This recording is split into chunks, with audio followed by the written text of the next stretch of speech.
Hey, ladies and gentlemen, this is Carmine Sabia for Explain America, and the Supreme Court has reached a shocking decision. Even more shocking, who was involved in it. Before we get started, please make sure you like, comment, share, and subscribe. Those little things really help us out, and they help our channel continue to grow. And if you're not watching us on YouTube, please check that address in the lower right-hand corner. It's youtube.com/@explainamerica. And hit subscribe absolutely free. It really helps us out. The Supreme Court, people think that, well, it's mostly conservatives on there, so Trump and Republicans are just going to get their way all the time.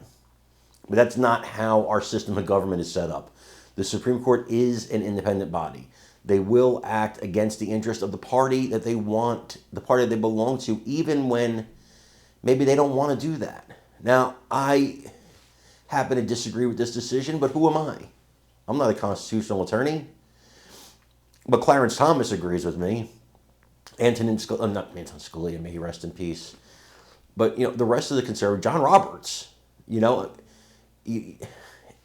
don't understand how, and I'm getting angry, but I don't understand how Brett Kavanaugh and Amy Coney Barrett continuously fall on the side against Trump, since they're on the court because of Trump. Not that that should play a role.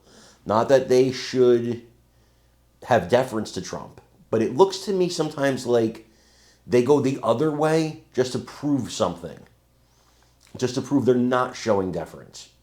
Now, in this case, they ruled that Trump has to go back to the lower courts in terms of the $2 billion that U.S. aid was handing out.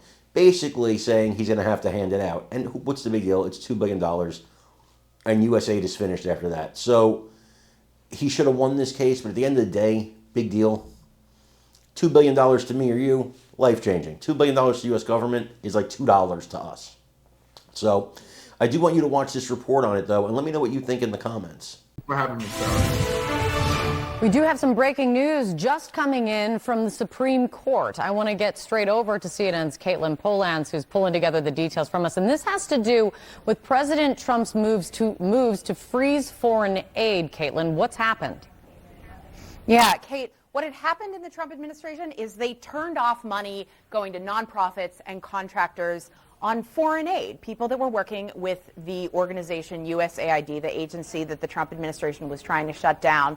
And what the Supreme Court, what Trump wanted to do is he wanted a green light from the Supreme Court to keep that money shut off. It's being litigated at the trial level courts far below the Supreme Court. And what the Supreme Court just said is, we're not going to do that. We need the lower court to figure this out. There was a judge there who had set a deadline for the administration to pay up $2 billion by midnight of a day last week, was giving them less than 24 hours to do it. And the administration said, we can't just turn money back on like that. That's why we need the Supreme Court's help here to let us do what we want with our bills and just not pay them, freeze all the money that was outgoing.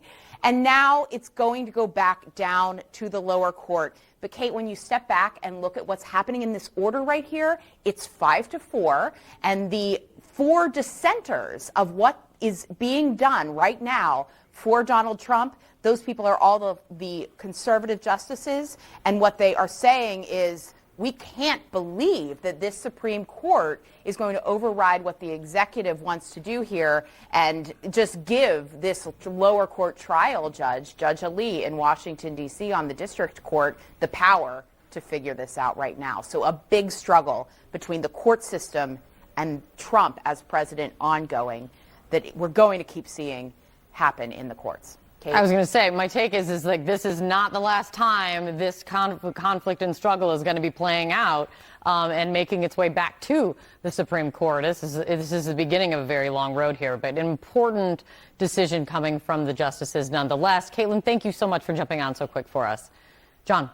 Right, steroids, vitamin A, cod liver oil, but not necessarily vaccines. The new alternative methods